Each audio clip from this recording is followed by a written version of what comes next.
Hello, I'm Nick Crawley. Welcome to the Bible for Life ministry and this particular video, which is an introduction to the letter to the church in Rome. Now, many people would agree that this is the Everest of all the books in the Bible. It stands out in so many ways, and perhaps most significantly, it has influenced the leading Christian writers and thinkers, theologians and pioneers throughout 2,000 years. You can think immediately of people like Augustine, Luther, John Wesley, and more recently Karl Barth, all of whom in different ways attributed their ministry and based their ministries and their writings on the letter to Romans.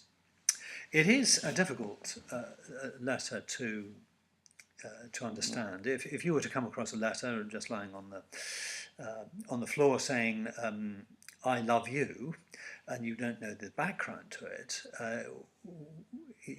you don't know what's going on. It could have been written by two teenagers who are madly in love with each other, or it could be a letter written by a man in prison to somebody he loves, or it could be somebody writing at the very end of their lives, saying a final goodbye. And obviously the meaning is going to depend entirely on the context.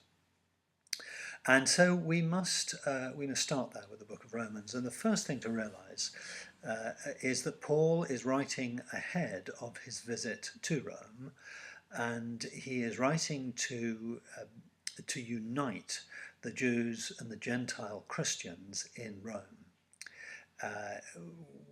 We only have a little bit of evidence, but the evidence indicates that there was considerable tension between the two groups, and indeed it could be that the two groups were beginning to meet separately.